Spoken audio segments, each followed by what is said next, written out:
السلام علیکم ورحمۃ اللہ وبرکاتہ۔ آج ہم سورۃ الجاثیہ شروع کریں گے۔ سورۃ الجاثیۃ مکیہ۔ سورۃ الجاثیہ یہ مکی صورت ہے، نبی صلی اللہ علیہ وسلم پر مکہ کی زندگی میں نازل ہوئی۔ یہ ترتیب کے لحاظ سے 45 نمبر پر ہے اور نازل ہونے کے لحاظ سے یہ 65 نمبر پر ہے۔ اس کی 27 آیات ہیں اور 4 رکوع۔ جاثیہ کا مطلب یہ ہوتا ہے گھٹنوں کے بل ہو جانا، تو اس میں آگے چل کے یہ لفظ اللہ تعالیٰ نے ہلاک شدہ قوموں کے بارے میں استعمال کیا ہے، جس کی وجہ سے اس سورت کا نام یہ رکھا گیا۔ اعوذ باللہ السمیع العلیم من الشیطان الرجیم، بسم اللہ الرحمن الرحیم۔ حامیم، یہ حروف مقطعات ہیں۔ تنزیل الکتاب من اللہ العزیز الحکیم، اترنا ہے اس کتاب کا اللہ کی طرف سے جو غالب ہے، حکمت والا ہے۔ یعنی اس میں قرآن مجید کی ایک صفت یہ بیان کی گئی ہے کہ یہ تنزیل تھوڑا تھوڑا کر کے، آہستہ آہستہ کر کے یہ کتاب نازل ہوئی، تورات کی طرح یہ یکدم نہیں اتری۔ دوسرا یہ کہ یہ ایک باقاعدہ کتاب ہے۔ تیسری بات یہ ہے کہ یہ اللہ کی طرف سے ہے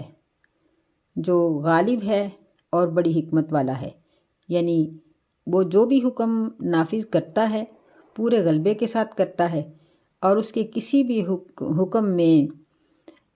حکمت اور دانائی کی کمی نہیں ہوتی۔ ان فی السماوات والارض لآیات للمؤمنین، بے شک آسمانوں میں اور زمین میں بہت سی ضرور نشانیاں ہیں مومنوں کے لیے۔ یعنی جو لوگ اللہ پر ایمان رکھتے ہیں، اللہ پر یقین رکھتے ہیں، ان کے سامنے دنیا کی ہر چیز اس بات کا منہ بولتا ثبوت ہے کہ یہ سب کچھ اللہ تعالیٰ کی طرف سے ہے اور ان سب کا خالق صرف اور صرف اللہ ہی ہے۔ وفی خلقکم، اور تمہاری اپنی پیدائش میں بھی، وما یبث من دابۃ آیات لقوم یوقنون، اور جو چیزیں بھی چلنے پھرنے والی اس نے پھیلائی ہیں زمین میں، سب میں نشانیاں ہیں یقین کرنے والی قوم کے لیے۔ یعنی ایسے لوگ جو اللہ تعالیٰ کے اوپر یقین رکھتے ہیں اور وہ بھول بھلائیوں میں بھٹکے ہوئے نہیں ہیں، بلکہ وہ یہ فیصلہ کر چکے ہیں کہ معبود برحق صرف اللہ ہی ہے، ان کو اپنی تخلیق میں بھی اور دنیا کی ہر چلنے پھرنے والی چیز میں اور ہر بے جان چیز میں ان کو اللہ تعالیٰ کی قدرت نظر آتی ہے اور ان کا اللہ پر یقین بڑھتا ہی چلا جاتا ہے۔ وَاخْتِلَافِ اللَّيْلِ وَالنَّهَارِ وَمَا أَنزَلَ اللَّهُ مِنَ السَّمَاءِ مِن رِزْقٍ، اور رات اور دن کا مختلف ہونا، اور جو اللہ تعالیٰ نے آسمان سے رزق نازل کیا ہے۔ فَأَحْيَا بِهِ الْأَرْضَ بَعْدَ مَوْتِهَا، پس اس کے ساتھ اس نے زمین کو زندہ کیا اس کے مردہ ہونے کے، مرجھا جانے کے بعد۔ وَتَصْرِيفِ الرِّيَاحِ آیَاتٌ لِقَوْمٍ يَعْقِلُونَ، اور ہواؤں کا مختلف ہونا، پھرنا، یہ سب عقل کرنے والی قوم کے لیے نشانیاں ہیں۔ یعنی دن رات کا چھوٹا بڑا ہونا، یا مختلف علاقوں کے دن رات کے طور کا بدلنا یا مختلف ہونا، اور اسی طرح اللہ تعالیٰ نے جو آسمان سے پانی نازل کیا ہے اور پھر اس پانی کے ساتھ اللہ تعالیٰ نے زمین کو مردہ ہو جانے کے بعد زندہ کیا، یہ سب چیزیں ان کے لیے ایک نشانی ہیں۔ یہاں اللہ تعالیٰ نے پانی کی بجائے رزق کا لفظ استعمال کیا ہے، اس لیے کہ آسمان سے بارش جیسے اترتی ہے تو بارش کے علاوہ اور بھی بہت سی چیزیں اترتی ہیں، مثلاً فرشتوں کا اترنا، مختلف قسم کے احکامات لے کر اللہ تعالیٰ کی رحمتوں کا نازل ہونا، پھر اسی طرح آسمان کی طرف سے چاند اور سورج کی کرنوں کا زمین کی طرف آنا، اور بے شمار ایسی چیزیں جن کو ہم نہیں دیکھتے اور جو انسانی زندگی کے لیے سب ضروری ہیں، یہ سب چیزیں آسمان کی طرف سے نازل ہوتی ہیں۔ اور زمین کی پیداوار پر بھی ان چیزوں کا گہرا اثر ہے، یعنی سورج اور چاند کا، بارش کا، اور باقی ہواؤں کا، فضاؤں کا، سب چیزوں کا زمین کے ساتھ بھی گہرا تعلق ہے، اس کی کھیتی باڑی کے ساتھ بھی ان چیزوں کا تعلق ہے۔ اس لیے اللہ تعالیٰ نے یہاں رزق کا لفظ استعمال کیا ہے، من السماء من ماء کی جگہ پر۔ وتصریف الریاح، ہواؤں کا مختلف ہونا، یعنی کئی قسم کی ہوائیں چلتی ہیں، مثلاً مشرقی ہوا یا مغرب کی جانب سے، اسی طرح جنوباً شمالاً، پھر اس کے علاوہ گرمیوں کی ہوا، سردیوں کی ہوائیں، معتدل ہوائیں، وہ ہوائیں جو بارش کی بشارت لے کے آتی ہیں، تیز و تند ہوائیں، طوفان اور آندھی کی شکل میں آنے والی ہوائیں، یہ سب چیزیں اللہ کی طرف سے ہیں۔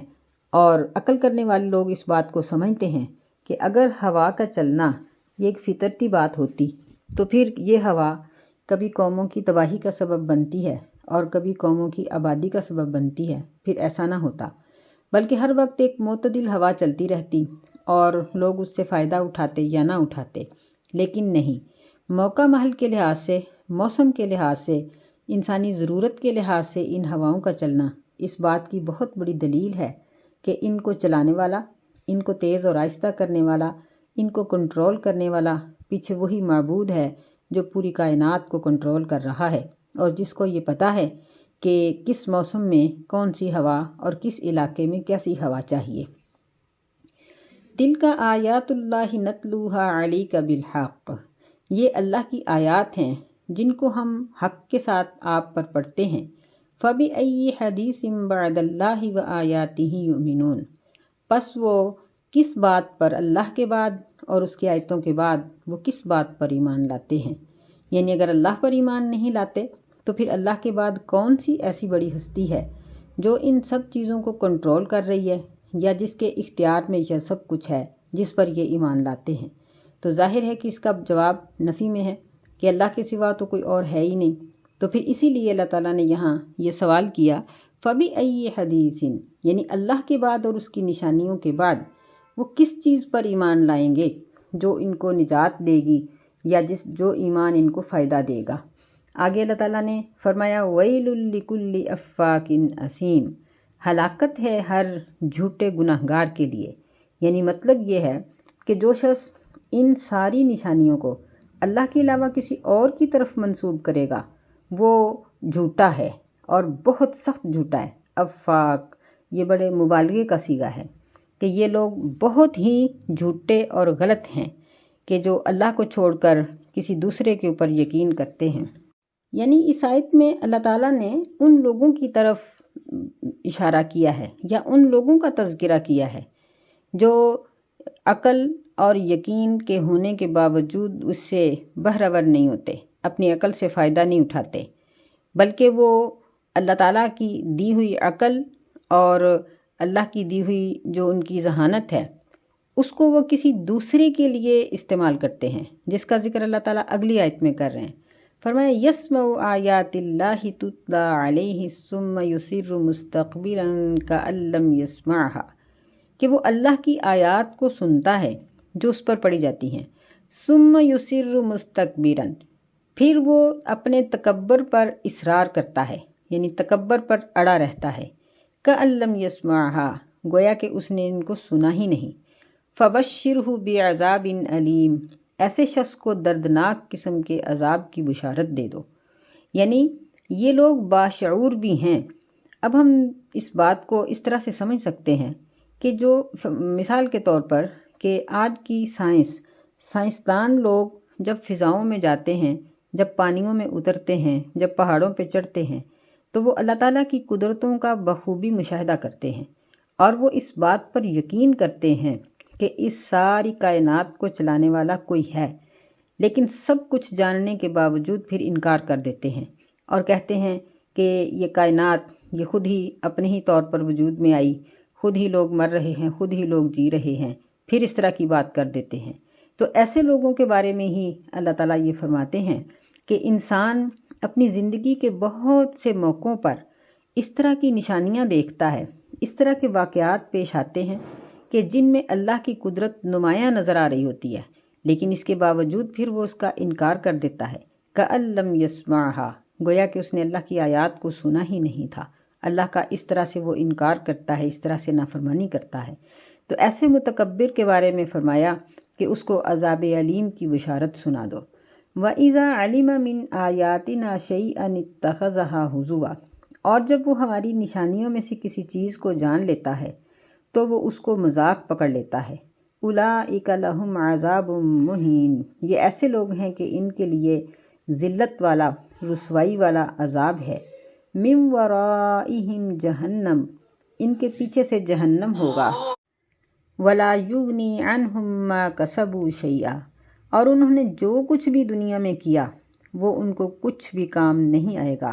ولا متخذوا من دون اللہ اولیاء، اور انہوں نے اللہ کو چھوڑ کر جو دوسروں کو اپنا دوست بنایا، دوسروں کو اپنا معبود بنایا، یہ بھی ان کے کچھ کام نہیں آئیں گے۔ وَلَهُمْ عَذَابٌ عَظِيمٌ، اور ان کے لیے بہت ہی بڑا عذاب ہوگا۔ یعنی ایسا شخص جو اللہ کی آیات کو، نشانیوں کو مذاق پکڑتا ہے، کہ یعنی اگر اس کو یہ کہا جائے کہ یہ اللہ کی طرف سے پکڑ ہے یا اللہ کی طرف سے نصیحت ہے، تم ڈرو، یا اللہ تعالیٰ کا حکم سنایا جائے کہ اس تکلیف کے وقت میں تم اللہ کو اس طرح سے یاد کرو، یا اس خوشی کے وقت میں تم اللہ کو اس طرح سے یاد کرو، تو وہ اس کا مذاق اڑاتا ہے اور اس کے خلاف کام کرتا ہے۔ فرمایا کہ ایسے لوگوں کے لیے دنیا میں بھی ذلت ہے، اور ایسے لوگ آخرت میں بھی ان کے لیے بہت سخت قسم کا عذاب ہوگا۔ اگرچہ ایسے لوگوں کو کچھ نہ کچھ مہلت اللہ تعالیٰ دیتے ہیں، جس میں دوسرے لوگ یہ سمجھتے ہیں کہ شاید ان کو پکڑ نہیں آئے گی، لیکن اللہ تعالیٰ کی پکڑ برحق ہے، اس کی پکڑ سے کوئی بھی نہیں بچ سکتا۔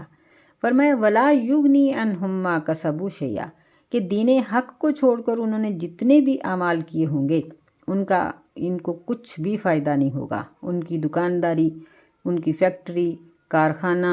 محنت، مشقت، ان کی سوچ، ساری ساری رات بیٹھ کر پڑھنا، یہ سب چیزیں بیکار۔ ان چیزوں کا بعض اوقات دنیا میں بھی کوئی فائدہ انسان کو حاصل نہیں ہوتا۔ ایسے ہی وہ معبود جو اللہ کے سوا انہوں نے بنا رکھے ہیں، یہ بھی ان کے لیے کسی کام کے نہیں ہوں گے، یہ کسی بھی ان کو مصیبت سے بچا نہیں سکیں گے، اور پھر آخرت میں ان کے لیے بہت بڑا عذاب ہوگا۔ ھذا ھدی، یہ ہے ہدایت کا راستہ، یعنی جو قرآن اور حدیث سے ہمیں طریقہ معلوم ہوتا ہے، یہ ہے ہدایت کا راستہ۔ والذین کفروا بآیات ربہم لہم عذاب من رجز علیم، اور وہ لوگ جنہوں نے کفر کیا اپنے رب کی آیات کے ساتھ، ان کے لیے سخت قسم کا دردناک عذاب ہے۔ یعنی جو لوگ اللہ کی آیات کا انکار کرتے ہیں اور وہ اپنے رب کی آیات کو نہیں مانتے، یہ لوگ اللہ تعالیٰ کے عذاب سے نہیں بچ سکتے۔ اللہ الذی سخر لکم البحر لتجری الفلک فیہ بامرہ، اللہ تعالیٰ وہ ذات ہے جس نے مسخر کیا تمہارے لیے، متی کیا تمہارے لیے دریا کو، لتجری الفلک فیہ بامرہ، تاکہ اس میں کشتیاں اس کے حکم سے چلیں، وَلِتَبْتَغُوا مِن فَضْلِهِ، اور تاکہ تم اللہ کا فضل تلاش کرو، وَلَعَلَّكُمْ تَشْكُرُونَ، اور تاکہ تم شکر کرو۔ اس میں دریاؤں کی تسخیر کا ذکر ہے، تو یہاں دریا یا سمندر کے مسخر ہونے کا مطلب یہ نہیں ہے کہ وہ ہمارے ماتحت ہیں، نہیں، بلکہ دریا جب اللہ کا حکم ہوتا ہے تو خشک ہو جاتے ہیں، جب اللہ کا حکم ہوتا ہے تو ان میں ضرورت سے زیادہ پانی آ کر سیلاب بن جاتا ہے،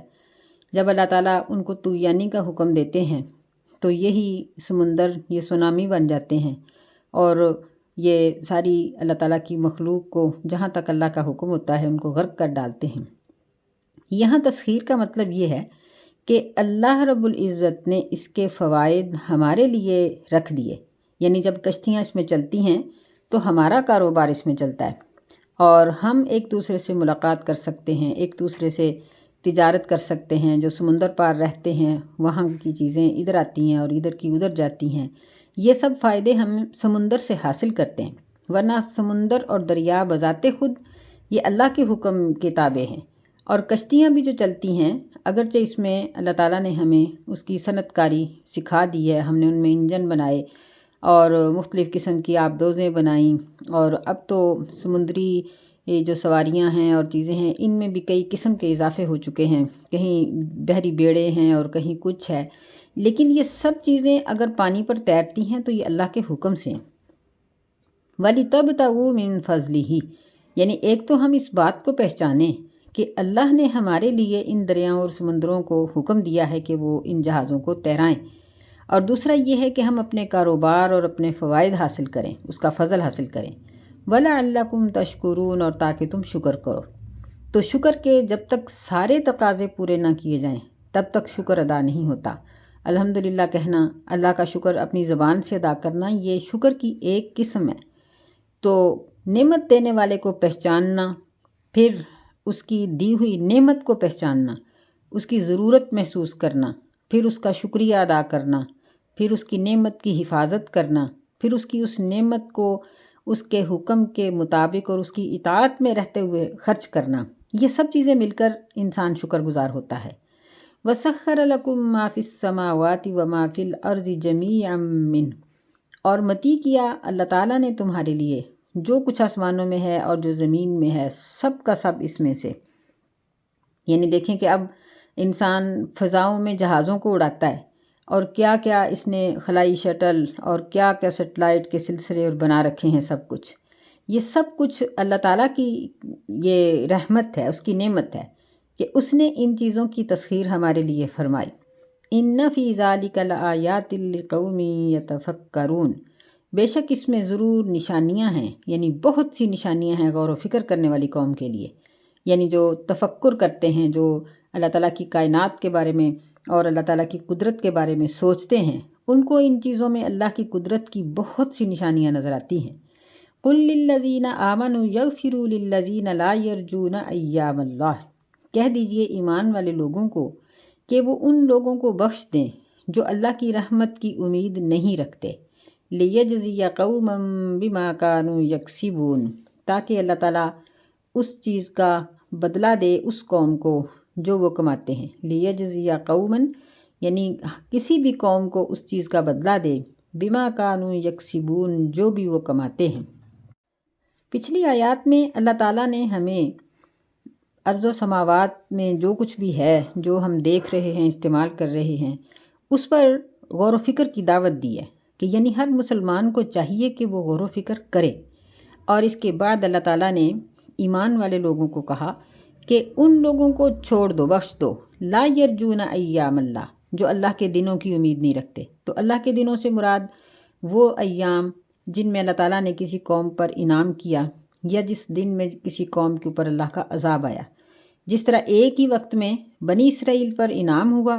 اور فرعون کی قوم پر عذاب آیا کہ وہ غرق ہو گئے، اور قوم بنی اسرائیل جو تھی وہ نجات پا گئی۔ تو جن لوگوں کو یہ سب کچھ دیکھ کر اللہ تعالیٰ کی قدرت اور اس کی مدد اور اس کی رحمت اور اس کے غضب کا یقین نہیں آتا، تو فرمایا کہ ان کو چھوڑ دو، تاکہ اللہ ان کو اس چیز کا بدلہ دے جو کچھ بھی یہ کرتے ہیں۔ یعنی یہاں قومن سے مراد اگر کافر قوم لی جائے تو پھر اس کا مطلب یہ ہے کہ مومنوں کو کافروں کی طرف سے جو تکلیفیں پہنچتی ہیں، جس طرح نبی صلی اللہ علیہ وسلم کو کفار مکہ کی طرف سے پہنچیں، اور ہر دور کے جو غیر مسلم ہیں، کافر ہیں، وہ مسلمانوں کو تکلیفیں پہنچاتے ہیں، تو فرمایا کہ تم ان سے ان کی تکلیفوں کا بدلہ لینے کی جو سوچنی ہے، اس کو چھوڑ کر تم لوگ اپنے اعمال کی طرف توجہ کرو، اور ان سے اللہ تعالیٰ خود ہی بدلہ لے گا۔ من عمل صالحا فلنفسہ، جو شخص نیک عمل کرے گا پس اس کے نفس کے لیے فائدہ ہے، ومن اساء فعلیہا، اور جو شخص برے عمل کرے گا فعلیہا پس اسی پر بوجھ ہے، ثم الی ربکم ترجعون، پھر تم سب ہی اپنے رب کی طرف لوٹائے جاؤ گے۔ وَلَقَدْ آتَيْنَا بَنِي إِسْرَائِيلَ الْكِتَابَ وَالْحُكْمَ وَالنُّبُوَّةَ، اور بلا شبہ یقینی بات ہے کہ ہم نے بنی اسرائیل کو کتاب عطا کی، والحکم، اور ان کو ہم نے حکمت عطا کی، حکم عطا کیا، قوت فیصلہ بھی اس کا معنی کیا جا سکتا ہے، والنبوۃ، تیسری نعمت ہم نے ان کو نبوت عطا کی، ورزقناہم من الطیبات، چوتھی نعمت، اور ہم نے ان کو پاکیزہ چیزوں سے رزق عطا کیا، وفضلناہم علی العالمین، پانچویں نعمت کہ ہم نے ان کو تمام جہانوں پر جزوی طور پر ہم نے فضیلت عطا کی، یعنی جزوی اس طرح سے کہ نبی صلی اللہ علیہ وسلم کی امت کے علاوہ۔ وَآتَيْنَاهُمْ بَيِّنَاتٍ مِّنَ الْأَمْرِ، اور ہم نے ان کو معاملات کے بارے میں بڑی روشن قسم کی چیزیں، واضح قسم کے جو احکامات تھے وہ ہم نے ان کو عطا کیے۔ فَمَخْتَلَفُوا إِلَّا مِن بَعْدِ مَا جَاءَهُمُ الْعِلْمُ، پس انہوں نے اختلاف نہیں کیا مگر اس کے بعد کہ ان کے پاس علم آیا، یعنی الہامی علم، نبی کا پر اترا ہوا علم ان کے پاس آیا، جس کی وجہ کیا تھی؟ بغیم بینہم، آپس کی سرکشی کی وجہ سے۔ ان ربک یقضی بینہم یوم القیامت فیما کانوا فیہ یختلفون، بے شک تیرا رب ان کے درمیان قیامت کے دن فیصلہ کر دے گا اس چیز کے بارے میں جس میں یہ اختلاف کرتے تھے۔ یعنی یہاں اللہ تعالیٰ نے بنی اسرائیل کو دی گئی نعمتوں کو جامع طور پر ذکر کیا ہے کہ یعنی ان کو کتاب عطا کی، پھر ہم نے ان کو قوت فیصلہ یعنی حکومتیں ان کو عطا کی کہ ان میں بہت سے نبی بھی حکمران بنے، اور نبیوں کے علاوہ بھی بنی اسرائیلیوں کو لمبا عرصہ تک اللہ تعالیٰ نے حکومت عطا کی، پھر ان کے اندر نبوت رکھی کہ بہت سے نبی اس قوم میں آئے، پھر ان کو من سلوا اور اس کے علاوہ بہت وافر رزق اللہ تعالیٰ نے عطا کیا۔ پھر یہ وہ قوم ہے جو نبی صلی اللہ علیہ وسلم کی امت کے علاوہ باقی امتوں پر یہ فائز ہیں ان پر۔ پھر اللہ تعالیٰ نے ان کو اور بھی بڑی روشن قسم کی دلیلیں اور روشن احکامات ان کو عطا کیے، لیکن سب کچھ کے باوجود یہ لوگ اس طرح ضد اور ہٹ درمی پر اڑے ہوئے تھے کہ انہوں نے آپس میں اختلاف کیا، کچھ لوگ نبیوں پر ایمان لے آئے، کچھ ان کے مخالفت میں اڑے رہے۔ اس کی وجہ کیا تھی؟ وجہ یہ نہیں تھی کہ نبی پر اترنے والی بات ٹھیک نہیں ہے، وجہ یہ تھی کہ ان کی سرکشی تھی کہ یہ نبی کی برتری کو اور اس کی حکومت کو اور اس کی اطاعت کو قبول کرنے سے یہ انکاری تھے، تو پھر اس کا بدلہ، اس کا فیصلہ اللہ تعالیٰ قیامت کے دن ہی ان کے ساتھ کرے گا، یعنی اس کی سزا ان کو قیامت کے دن ہی ملے گی۔ ثم جعلناک علی شریعۃ من الامر، پھر ہم نے آپ صلی اللہ علیہ وسلم کو شریعت کا معاملہ عطا کیا، فاتبعھا، پس اس کی پیروی کیجیے، ولا تتبع اہواء الذین لا یعلمون، اور ان لوگوں کی خواہشات کی پیروی نہ کیجیے جو کچھ بھی علم نہیں رکھتے، جو جانتے نہیں، یعنی جو خود جاہل ہیں، تو ان کے پیچھے مت لگیے، بلکہ جب کہ ہم نے آپ کو ایک واضح قسم کا طریقہ عطا کیا۔ یہاں شریعت من الامر کا مراد دین ہے، یعنی ہم نے آپ کو ایک مکمل دین جب عطا کیا تو آپ اس دین کی اتباع کریں۔ انہم لن یغنوا عنک من اللہ شیئا، بے شک یہ لوگ ہرگز آپ کو اللہ تعالیٰ سے نہیں بچا سکتے، یعنی اگر اللہ کی طرف سے کوئی تکلیف یا اگر آپ اللہ کی نافرمانی کریں گے تو کوئی سزا آئے گی تو یہ ہرگز نہیں بچا سکتے۔ یہاں مراد ہم سب ہیں، یعنی ہم جب اللہ کی بات کو چھوڑ کر کسی اور کی بات کے پیچھے لگیں گے تو جن کے پیچھے لگیں گے یہ ہمیں اللہ سے نہیں بچا سکتے۔ وَإِنَّ الظَّالِمِينَ بَعْضُهُمْ أَوْلِيَاءُ بَعْضٍ وَاللَّهُ وَلِيُّ الْمُتَّقِينَ، اور بے شک ظالم ان کا بعض کا دوست ہے، یعنی یہ لوگ ایک دوسرے کے گٹھ جوڑ سے یہ گناہ کرتے ہیں۔ واللہ ولی المتقین، اور اللہ تعالیٰ تو متقین لوگوں کا دوست ہے، یعنی اللہ فاسق اور فاجر لوگوں سے دوستی اور محبت نہیں رکھتا، بلکہ اللہ تعالیٰ کو متقی لوگ پسند ہیں۔ ھذا بصائر للناس وہدی ورحمۃ لقوم یوقنون، یہ دلائل ہیں لوگوں کے لیے اور ہدایت ہے اور رحمت ہے ایسی قوم کے لیے جو یقین رکھتی ہے۔ یہ بصائر بصیرت ان کی جمع ہے، یعنی ایسی باتیں ہیں یہ ساری جو سمجھ میں آنے والی ہیں۔ مسلم کافر سب اس کو سمجھتے ہیں کیونکہ الناس میں مسلم کافر سارے ہی مخاطب ہیں، یعنی قرآن مجید میں کوئی بھی ایسی بات نہیں ہے جو مسلمانوں کی سمجھ میں نہ آئے یا کافر اس کو نہ سمجھ سکے، بلکہ سب ہی اس کو سمجھتے ہیں۔ اور پھر یہ ہدایت ہے، یعنی ایسی رہنمائی کرنے والی کتاب ہے کہ انسان اگر اس پر چلے تو ٹیڑھی راہ سے بچ جاتا ہے۔ اور پھر اللہ تعالیٰ کی رحمت ہے کن کے لیے؟ جو یقین کرتے ہیں، جن کے اندر اللہ کی رحمت اور اس کی قدرت اور اس کی الوہیت کا یقین نہیں، ان کے لیے نہ یہ ہدایت ہے نہ رحمت۔ ام حسب الذین اجترحوا السیئات ان نجعلہم کالذین آمنوا وعملوا الصالحات، کیا گمان کرتے ہیں وہ لوگ جو برائیوں کا جرم کرتے ہیں، یعنی جن کا جو برے فعل کرتے ہیں، جو گناہ کرتے ہیں، ان نجعلہم، یہ کہ ہم ان کو کر دیں کالذین آمنوا، ان لوگوں کے برابر جو ایمان لائے ہیں اور جو نیک عمل کرتے ہیں، سواء محیاہم ومماتہم، برابر ہو جائے ان کی زندگی بھی اور ان کی موت بھی، ساء ما یحکمون، بہت برا ہے جو یہ فیصلہ کرتے ہیں۔ یعنی گناہ کرنے والے لوگ کیا یہ سمجھتے ہیں کہ ان کی دنیا اور ایک مومن کی دنیا برابر ہو جائے، یا ان کی موت ایک جیسی ہو جائے، یا آخرت کا حشر ان کے لیے ایک جیسا ہو جائے؟ یہ نہیں ہو سکتا،